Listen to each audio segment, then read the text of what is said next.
ಎಲ್ರಿಗೂ ನಮಸ್ಕಾರ. ಮಕರ ಸಂಕ್ರಾಂತಿಯ ಹಾರ್ದಿಕ ಶುಭಾಶಯಗಳು. ಸೊ ನಮ್ಮ ತಾತವ್ರು ಬೆಳಗ್ಗೆ ಎದ್ದು ಅದು ಹೋಳಿಗೆ ಮಾಡುವ ಸಲ ರುಬ್ಬಿಕೊಳ್ಳತ್ತಿರು. ಅದೇ ಥರ ನಮ್ಮ ಅಜ್ಜಿನೂ ಹೋಳಿಗೆ ಮಾಡ್ಲತ್ತಿರು.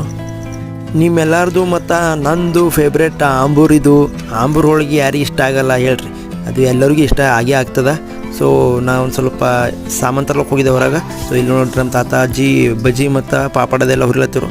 ಸೊ ನಾವು ಹಬ್ಬದ್ದು ತಿಂದಾದ್ಮೇಲೆ ಮತ್ತು ನಮ್ಮ ಮಮ್ಮಿಯವರು ಶೇಂಗಾದ ಹೋಳಿಗೆ ಮಾಡತ್ತಿರು.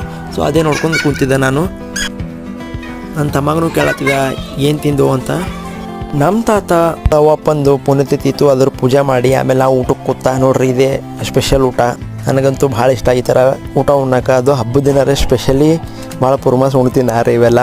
ಆ್ಯಂಡ್ ಟೇಸ್ಟ್ ಅಂತೂ ಕೇಳೋಕ್ಕೆ ಹೋಗ್ಬೇಡ್ರಿ, ನಮ್ಮ ಅಜ್ಜಿ ತಾತ ಮಾಡಿದ್ದು ನನಗೆ ಆಲ್ಬಿಟ್ಟು ಭಾಳ ಇಷ್ಟ ಆಗ್ತದೆ.